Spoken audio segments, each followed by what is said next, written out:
Hey guys, welcome to the office. My name is Dr. Eric. For those of you who haven't met, don't worry, I know I have you here in a group, but I'm not going to put your stuff up here in front of anybody. We're going to take you in the back individually in a few minutes and go through your x-rays and your rehab with you in private so you know what you need to do to actually get well. And that's what we want. The more you understand about your problem, the faster you get well, and that's what we want for you tonight. So that's what we're going to do here. It only take about 3 or 4 hours, so not just kidding, it'll just take about a half hour or so. But I want to start with, before I go through the rehab exercises, I need to stop you from making the two biggest mistakes that I see people make with their health. The first mistake is they wait until it physically starts to hurt before they do something about their problem. So imagine if you never went to the dentist until your teeth hurt. What would your teeth look like? Yeah, they would be rotting out of your skull, right? So you would go there, you wouldn't just have a cavity, you would have gingivitis, you would have gum disease, you would have all kinds of things. And it didn't start when you felt it, it started a long time before that. Now, the second biggest mistake I see people make is when they do start to hurt, they go to the where? They go to the what? The doctor. When they start to feel bad, when they get a symptom, they go to the doctor. And what does the doctor do for you? One of these, right? So they gives you one of these, and if that doesn't work, what do? Another one of these. And if that doesn't work, then what? Surgery. Yeah, so it's drugs, and surgery. And we all know the drugs and surgery are not getting to the cause of your problem. I'll go through that with you in a minute. But they're not fixing the cause of your problem. They're covering up the symptoms. And the reason people wait until they hurt or wait until they get symptoms to do something about their health is because they base their health on something that's inaccurate. So if we don't really understand what health is. So health is the most important thing that you have in your life. Ask anybody who's not healthy anymore. Ask anybody who has cancer. Ask anybody who has Alzheimer's disease, stuck in a nursing home. They would trade all the money in the world for their health. So if health is the most important thing, we got to talk about what health actually is. And people don't understand what that is. So if we go across to King Supers over here and we round up 20 people and we say, are you healthy? Are you sick? They're going to give us an answer based on how they what? How they feel, right? I feel good, I'm healthy. I feel bad, I'm not healthy. The problem with basing it on how you feel is that that's created the 3 biggest causes of death in the United States because we base it on how we feel, which is not a good thing to base it on. So the 3 biggest causes of death in the United States. Number 3 is cancer. It kills 600,000 people a year, 650,000 people. And by the time you feel cancer, you're usually already in stage 3. So how does cancer feel while it's developing at the beginning in your body? It doesn't feel like anything. So there's no symptoms at all while it's developing until all of a sudden stage 3 or even stage 4. I had a good friend of mine who felt great, 34 years old, got diagnosed with stage 4 cancer with no symptoms before that. And that happens all the time. So disease builds in your body before you feel it. So you can't base your health on how you feel. And then same thing with heart disease, which is number 2, kills 700,000 people a year. The average, usually the most common first symptom of heart disease, anybody know what it is? Yeah, it's a heart attack that kills you. So you can't wait until your heart tells you something's wrong with it, right? So my uncle's a good example of that. He was 46 years old, had a massive heart attack, had under his car changing the oil. They rushed him to the hospital. He had a 99% blocked artery and 3 of the 4 arteries going to his heart. And how do you think he felt when it was at 98%? Fine. He had no high blood pressure issues, none of that stuff. Massive heart attack was the first symptom. So you can't base your health on how you feel. And then the biggest cause of death, and this is what a lot of people don't understand, biggest cause of death in the United States is actually called iatrogenic death. So does anybody know what that means? Yeah, most people don't. Iatrogenic is Latin for treatment induced, which means you go to the doctor and something the doctor did killed you, not the disease. So you weren't supposed to die of the disease. Something the doctor did killed you, not the disease itself. There's a whole book called Death by Medicine. Okay, this is written by Gary Knoll, as 3 medical doctors and 2 PhDs wrote this book. Big part of the book is literally all the peer-reviewed studies and citations that are in here, over 300 of them, where they got this information from. But what they say here is the number 1 cause of death and injury in the United States is not heart disease and it's not cancer. The biggest thing you have to worry about is going to the doctor. Okay, so when you actually look at the table in here, they tell you where this comes from. So when you add up correctly prescribed medication, incorrectly prescribed medication, infections, like bed sores in the hospital, or some type of surgical error, that kills 783,936 people per year die from going to the what? To the doctor. Now, I'm not anti-drug or anti-doctor. If you're bleeding out of your eyeballs, go to the doctor. You know, when I had a mountain bike accident a while back, and I fell off my mountain bike and my arm was pointed backwards. I didn't want a chiropractic adjustment. I didn't want acupuncture. I wanted surgery. I wanted to go to the doctor. That's what I wanted, what I needed. And it's great for emergencies, but it doesn't work in 95% of what we use it for, which is managing our health on a daily basis. And they say this is actually 6 jumbo jets crashing every single day. And it's not getting better, it's getting worse. You see pharma has more ads on the news than ever before, more stuff in your Time magazine. By the way, in our country, we're 5% of the world's population, and we take almost 70% of the world's drugs. 5% of the world's population, almost 70% of the world's drugs. Now, if we're 5% of the world's population, what percent of the world's drugs should we take? Yeah, 5%, not 70%. But we're inundated. We're one of 2 countries in the world that allows direct-to-consumer advertising from pharmaceutical companies. You don't see drug ads in any other country in the world. They advertise to doctors, not to the people, which is absolutely crazy. So it's gotten to the point now where, if you see drugs, like drug ads out there, they'll tell you what it does, and then what's the last minute of the commercial is what? All the things it might do to kill you. So it causes you bleed out your eyeballs, and it causes you massive, diarrhea and all of these other things. But if they don't tell you what it does, then they don't have to tell you the side effects. So this was a while back when there was a drug called Levitra, and it was on during the Super Bowl, and a friend of mine's a medical doctor. And he said after the Super Bowl, he had people coming in, and women were coming in and saying, hey, do I need to be on that new drug Levitra? I don't know what it does, but do I need to be on it? And he said, no, it's an erectile dysfunction drug, so I don't think you need to be on that. But that's insane that we have people going and asking doctors about it. Now, here's the problem that I have with these medications. This is called the drug freedom trash can. So I see people get off of drugs all the time. I just had a patient get off of her blood pressure medication yesterday. So let's take blood pressure as an example. So if you come to see a doctor and you have high blood pressure and they give you this drug, what happens to your blood pressure? It goes what? Down. And if I take you off of the drug, what happens to your blood pressure? It goes back up. So did we fix the problem? No, we didn't fix the cause of your problem. We just put a Band-Aid on it. It's like putting a piece of duct tape over your oil light. We didn't fix the problem. We want to get to the cause of the problem. So if you have high blood pressure, back pain, sleep issues, acid reflux, anything else, we want to find the cause of the problem rather than covering it up. So what we look for there is, instead of looking at how you feel, we look at how you function, okay? So the true definition of health is 100% function. And what controls function in your body? And there's one answer to this. And by the way, this is not a belief system. This is anatomy and physiology. I had somebody the other day that said, well, yeah, my neighbor doesn't believe in chiropractic. I'm like, well, okay. Do you believe in gravity? Yeah, okay. Well, if you don't believe in gravity, what happens to this bottle when I drop it? So try it right now. Try really hard to not believe in gravity. It still goes down. It doesn't matter if you believe in it or not. Anatomy and physiology shows you that your brain and your spinal cord control everything in your body. It's the first thing that forms. So when you were conceived, 2 cells came together, and then the intelligence inside of those cells knew how to make 70 trillion cells by the time you're born, and which knows how to beat your heart and breathe your lungs and grow you 2 lungs and 4 chambers of your heart. That intelligence is inside of you and knew how to grow you into a human.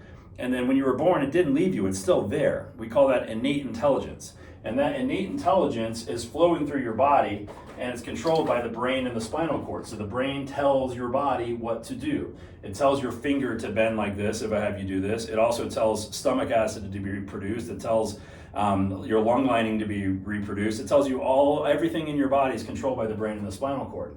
So that's the most important thing that you have in your body. So when we look at an x-ray, like we took on a lot of you, we're going to show you what's inside there, which is the brain and the spinal cord. So here's the way this works, though. The brain is constantly sending messages to the body, and then the body is sending messages back to the brain, okay? So I want to take something, we call this the safety pin cycle. I want to take something as simple like acid reflux, okay? So acid reflux is the brain needs to send messages down to the body saying, okay, is there food there? Body says yes. Send some stomach acid. The brain says, okay, here's some stomach acid. The body says, okay, that's enough stomach acid. You can shut off the stomach acid now. The food's out of here, and you're good. But what happens if there's a disconnect, if that safety pin is open and you're not getting the body sending messages back to the brain? The brain is going, hey, do you need stomach? Here, we're going to send some stomach acid down there. And then the body's going, well, we don't need any more stomach acid, but the message isn't getting to the brain. So what does the brain do? It keeps sending stomach acid. Well, what's that called? That's called acid reflux. But you go to the doctor and they just tell you what? Oh, I have too much stomach acid. You have too much stomach acid. The question you need to ask is what? Why? Why do I have too much stomach acid? Why do I have these migraines? Why does my kid have this ADHD? Like, what's the problem? What's the cause of the problem that I'm looking at there? And that's what the safety pin cycle. So if we can close the safety pin, your brain can communicate with your body the way it was designed to do, which is why we see people get off of so many different medications in here and overcome so many things like the people you see on that wall over there.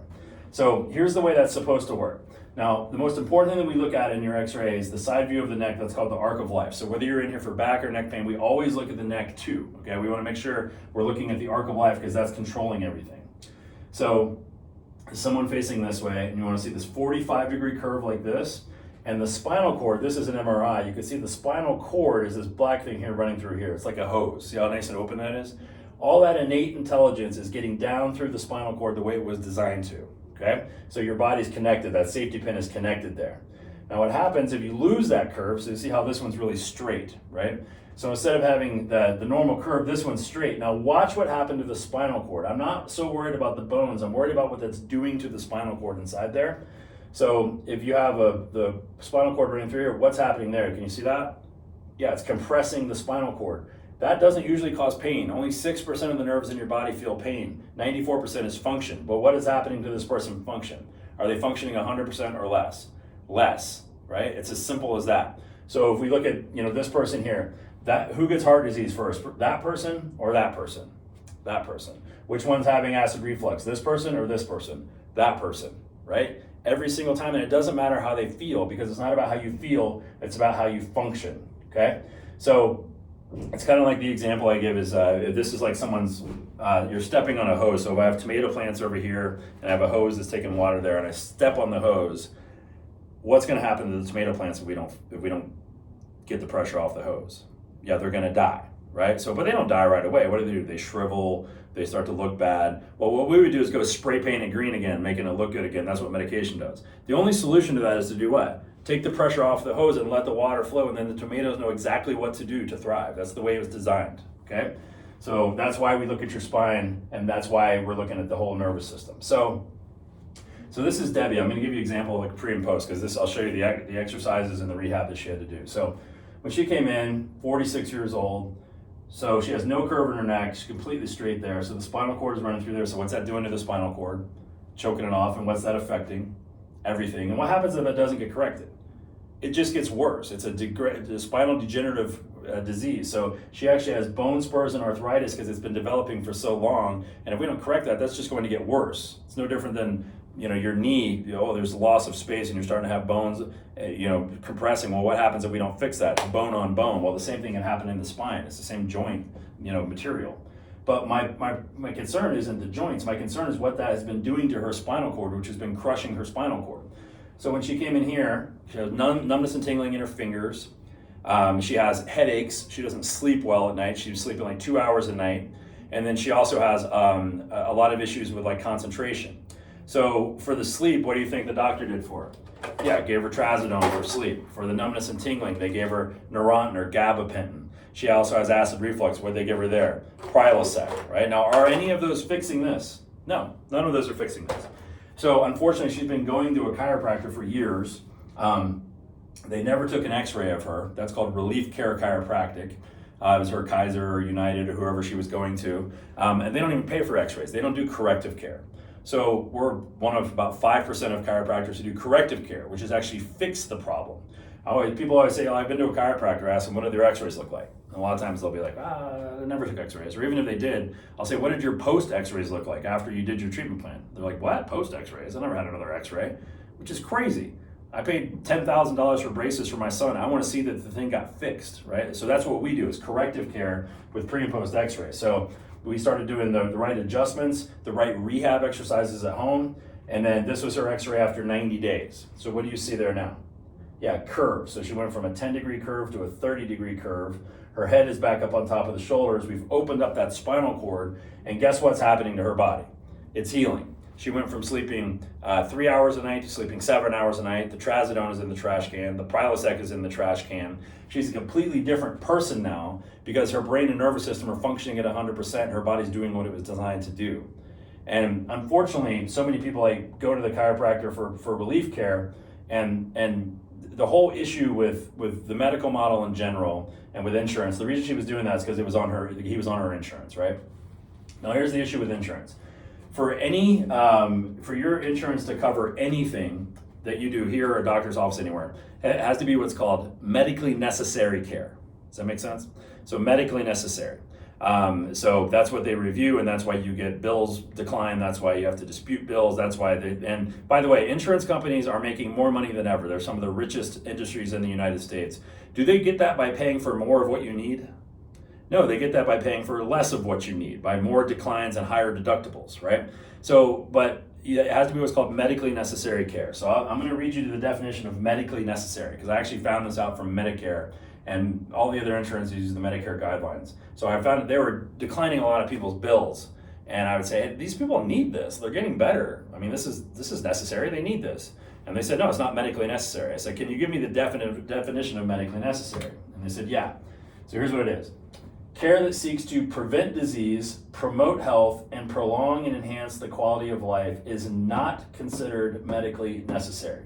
That's the Medicare 2251.3, that's the paragraph that it's in, is not considered medically necessary, which is insane. So how many people in here you want to reduce, or you want to promote health, prevent disease, promote health, and prolong and enhance the quality of your life? Everybody.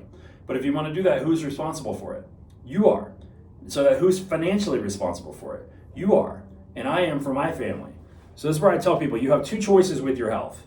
And so you can spend a little bit of money and invest a little bit of money along the way, and you can have a nice, retirement and be healthy along the way and be healthy when you're older. Or you could choose to spend nothing other than what your insurance covers, which is sick care and drugs. You could choose to spend nothing but that until you get over here, and then what happens? You end up in the nursing home, and does the insurance company pay for that? No, they don't. You pay for that. So you could invest a little bit of money over here and be healthy, or you can do nothing and then give it all back at the end, which is what so many people do. That's what happened to my grandmother, happens to so many different people. So I'm cheap. I don't like to spend money, but I love to invest money. So every dollar I put into my health and my body, that is an investment in my future, okay?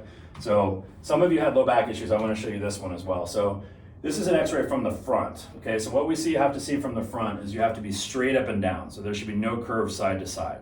So I'll have a spine here. So when I curve to the side like that, that's called scoliosis, and that's choking off the nerves right here that are going to the back. So when Todd came in, he had a lot of pain shooting down into his leg. You know what that's called? Yeah, that's sciatic pain. So sciatica, they call it. So pain shooting down into his leg because these nerves are getting crushed. And then, so when he came in here, the other thing he was dealing with was I looked at his medications, and it was actually like chemotherapy for colon cancer. So he had precancerous lesions in his colon, and they were doing like a chemo for it. So he had IBS, and that turned into constipation, and then that caused like these precancerous lesions in his stomach. So he has horrible digestive issues. Now, why does he have digestive issues? Where do those nerves go? Yeah, they go right to his stomach, right? So he's been having this IBS and constipation issue for a long time. Those drugs weren't fixing it. So he came in here and we started correcting that. So we did the same x-rays, rehab, and adjustments, and this is his x-ray after 90 days. Again, what do you see? He went from a 30-degree curve to about a 12-degree curve. That is crazy good. If you went to any doctor in the world and said, can I fix my scoliosis? They would say no. And you know what? They would be wrong, because I can show you hundreds of x-rays of correction if you know what you're doing. But the thing I want you to understand with your rehab that I'm going to go through with you in a minute, this is very difficult to correct if you're doing everything right. Okay, we know what we're doing. You got to be a full partner in getting well, and it's impossible to correct if you're not doing everything right. Okay, so you got to stay on top of the rehab exercises and that we're going to give you, because those have to be done every day. Because we're not working on muscles, we're working on ligaments. If you go to the gym 4 days a week and work on your muscles will be in pretty good shape. You can't do your rehab 4 days a week because we're working on ligaments that don't have blood supply. That's why those need to be hit every single day. Does that make sense? Yeah. So, and by the way, what happened with his digestive issues, gone now afterwards. Now, I wanted to show you this too, because this tends to run in families a lot of times. So this is his daughter, her name's Elise. So I wanted to get Elise checked, not because Elise had back pain or digestive problems, but because she has a what? She has a spine. And the only way you know you're healthy is by getting a what? An x-ray. So she came in here, we took her x-ray, and what do you see already? Again, this runs in families. She already has scoliosis at the age of 4. Now, she's not coming in here going, oh, my back hurts. And I've had people be like, well, my kids seem fine. What do you mean they seem fine? We just talked about you can't base your health on how you feel. I want to know that my kids are fine. I don't want to wait until they're developing scoliosis or something, because that's what you could do. They could wait until she's 13 when that's a 40-degree scoliosis and she's bent over, and now they want to put Harrington rods where they shove her rods in her back. So would you rather catch it now when she's 4 and it's correctable, or when she's 14 and it's surgical and it's going to ruin her life? Yeah, you don't want to catch it now. That's why we ask you to get your kids checked. So when she came in, we started adjusting her, and again, 2 months later, what do you see? No more scoliosis, completely straight up and down. That's what you should see. And that's the reason that I asked you to get your kids checked in here, is because the only way if you know you're healthy is by getting an x-ray. And I had a story about this as a while back. So a patient came in, and she had scoliosis, and she was in her 30s. And she had a little girl, and we started correcting her scoliosis. I said, hey, we need to get your daughter checked because it runs in families. And she's like, all right, let me talk to my husband. Talks to the husband, and they go, well, we think she's fine. We're not going to get her checked. If it ain't broke, don't fix it. And I was a new doctor at the time, so I didn't push it. I was like, oh, well, I guess it's her decision. And I should have pushed it. I should have been a doctor, because I know what was going on with her daughter. And I just, didn't do it. And then we took care of her. Mom did great. They moved, and then they came back about 10 years later. And 10 years later, I remembered the name, and I walked in there, and the daughter, who was like 6 at the time, is now 16. And I walk in the room, and the mom takes the back of their daughter's shirt and holds it up, and she has 2 huge scars from here down on both sides of her spine, where they did what's called Harrington rod surgery. So she did have scoliosis that we never caught because we never took an x-ray. And they actually did Harrington rod surgery, which is where they literally fillet you open and put rods in the spine with 30 screws. And what happened with her, she was coming downstairs one day and she slipped off a stair and broke one of the rods that came literally, so the hardware was coming through her skin. They removed the rods, packed it with bone chips, and then now she's literally an OxyContin addict at the age of 15 because she's in so much pain every day. And the mom looked at me, and I'll never forget, she said, why didn't you tell me it was this important? Because she remembered 10 years ago. And you know what? She's right. I'm never going to let that happen again. I should have told her, no, we're getting your daughter checked. We have to have that happen. So I don't sleep well at night knowing this could be happening in your kids without getting them checked. And the thing is, no one has to start care. We at least ask you to just get them checked. We have family plans and everything, but we ask that you get them checked because the only way you know is by getting an x-ray, all right? No one has to start care, but that's what we ask you to do. And just understand on that's not like a suggestion. That has to happen for me to take care of you because I don't sleep well at night knowing that could be happening to another kid. I'm not going to let that happen again. That is in my control. So that's why we ask you to get them checked, but it's super easy. Okay? All right, and then so let's talk about the rehab, and then we'll take you back and get you started on yours. So a couple things that we're going to have you work on. Almost everybody's posture in here is you have what's called forward head posture and forward hip posture, anterior pelvic tilt. So we're going to work on some postural exercises to start bringing you back in the right position. So I call this nursing home posture, right? If you go around and you look at any of the nursing homes, everybody's like this. So if you don't want to end up there, don't end up like this. So we want to have your head on top of the shoulders and your hips underneath your shoulders. So we're going to give you an exercise for most of you called Brugger's position, which will show you that it actually brings the head back up on top of the shoulders here. And we're trying to correct this curve going from here to here, right? Now, the other thing for some of you with the low back, there's another thing called a McKenzie exercise, which we'll show you in a minute. And McKenzie exercises have been shown to actually open up the disc spaces. So some of you have disc issues in your lower back, and these McKenzie exercises can actually open that space up. So the adjustments move it, and then these exercises hold it, okay? So that's why it's so important that you're doing your rehab exercises at home, okay? So we're gonna show you what to do with that in a minute. So, really there's 3 things that we ask if you're a patient in here. Number 1 is you put the time in to correct it, okay? So time is doing your rehab exercises, but the other part of the time is what we call the 5 essentials, okay? So we work with core chiropractic, but then we also work with nutrition, mindset, exercise, minimizing toxins. And the whole reason for that is because we're trying to remove interference from your body, okay?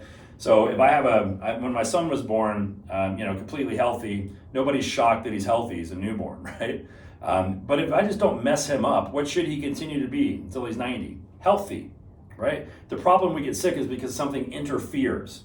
So a lot of people in here, I'm their doctor. They'll bring me blood work and we'll help with them with natural things rather than throwing a pill at them. So, but we look at the whole person. So we want to remove interference in your body so you can express health at 100%. So what can cause interference in your body? So we talked about chiropractic. So the spinal cord, that's the easiest way to interfere with your body's ability to heal. Think about the hose, right? But then nutrition.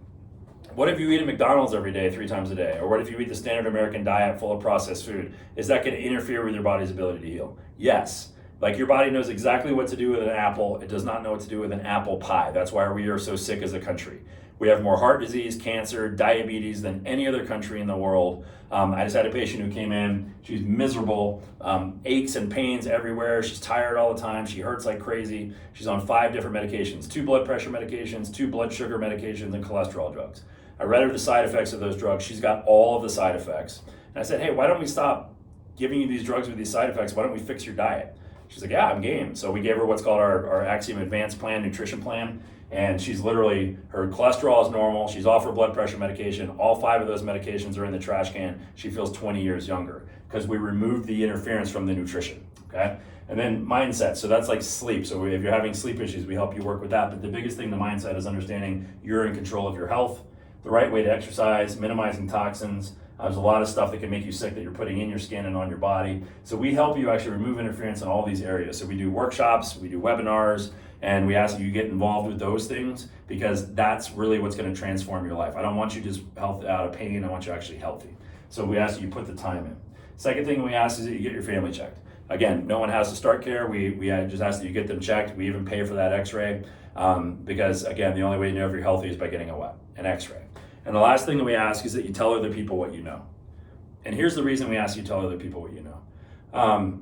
Because there are sick and suffering people out there that have no idea of everything that I just taught you. They have no idea that they don't have to be a victim to their diagnosis. They're not stuck that way the rest of their life. They have no idea that there's a solution to the migraines that are crippling them. They have no idea. And these people are all around you. And so one of my mentors early on in life said, what right do you have to know what you know about chiropractic and not tell everybody? And I'm like, you know what? You're right. And I'll ask you the same thing. What right do you have to know this and not tell other people? You can change someone's life. You know, so here's an example. Sterling is a good example. His testimonial's in the other room. When he came in, he was 10 years old and he was having seizures and migraines, and they couldn't figure out why, but it turns out he had been mutton busting at the fair. Do you know what that is? Yeah, it's where they ride a sheep when they're little, and he fell off the sheep and it kicked him in the head and rang his bell. They did an MRI, couldn't find anything wrong, but then he starts having migraines and seizures a couple of weeks later. And they take him to the doctor and they say he's got epilepsy. So they put him on Tegretol and Depakote, which are horrible medications. And then they also put him on 1,600 milligrams of Tylenol, of ibuprofen per day, which is 4 times more than any kid that age should ever take. It's crazy, just destroying liver and kidneys. And so what would happen with them is he would literally be sleeping together. So his parents are Frank and Carrie. And he would be sleeping with them in bed. They haven't had a moment alone in bed for literally 6 months because he's been having these seizures. And they're afraid that he's not going to wake up because he swallows his tongue. So when he seizes, he'll swallow his tongue. So they'll wake him up, try to stop the seizure. If they didn't stop the seizure, they would have to take him to the hospital. They live out in Bennett, so they'd have to drive to the hospital. So Frank would carry Sterling downstairs, holding him like this, and put him in the back of the car and hold his tongue out of his mouth. And he said he's literally praying, please don't die, please don't die, please don't die, please don't die, on the way to the hospital. This happens 2 or 3 times a week, they're saying. Insane. Medical bills out the wazoo. And they get to the hospital, they somehow stop the seizure, but they don't have any answers for him. They just up his medication. So one of our patients, his name's Charlie, he sat here and heard me talk like this, and he said, you know what, I wonder if you could help my boss's son, Sterling. He's like, I'm like, yeah, let's send him in, we'll see if we can help him. So he goes next day, knocks on Frank's door and says, hey, I want you to go see my chiropractor, said he might be able to help your son. What does Frank say? Chiropractor? How am I gonna, what? Why would I go to a chiropractor? I've gone to Mayo Clinic and they can't help him. I'm not going to a chiropractor. So he says, okay. 2 weeks later, he goes back in there, hey, go see if my chiropractor can help you. He's doing this workshop, come see him. I'm not gonna do that. So literally he tells him 20 times over the next 6 months. Finally, on the 20th time, Frank's had it with the medical system because they're like, there's nothing we can do anymore. So he says, all right, I'll try your chiropractor. So he finally comes in here. We take an x-ray, and instead of his atlas being pointed up like this, it's pointed down. Massive compression on the brainstem, causing the seizures, causing the migraines. So we take an x-ray, I adjust him, and I'll never forget, he just literally, eyes go big, his dad's eyes go big. What happened? I said, his seizures are gonna get better. And literally after that one adjustment, that kid has now had one seizure or one migraine after that one adjustment. Now, he had more adjustments to correct the problem, but he never had another seizure or migraine after that one adjustment. Why? Not because I'm the hero, because I removed the interference and let his body do what it's designed to do. The hero is Charlie, because it changed his life, changed their life. And now Sterling, by the way, that's a long time ago. Sterling is now married, is a political activist. Like, he's an amazing kid now. And his life was, he was a zombie when he was in here because of all the drugs that he was taking and how sick that he was. So you know people like Sterling. You know people like, and by the way that happened is Charlie came in for headaches, right? And then Charlie knew Sterling. So you send somebody here for headaches, they know somebody, that's the way this happens. And it's not because like I need to build the practice. And that's something I want you to understand, then we'll go through your x-rays. We don't need to see more new patients. We don't need to take more x-rays. We've seen tens of thousands of patients over our years. The reason that I ask you to help is because, like imagine if like you and I go to lunch and you know my kid's having seizures, we work together. How much would you have to hate me to not tell me about this place if you know that this place could help my son? Like, how much would you have to hate me to not tell me that? So we don't care if they're in Texas, Florida, California. I don't care where they are. We'll find them help that they need. And if they're here, send them in here. Because that's our mission, is to help these people that can't help themselves. Okay? And you could be a big part of that.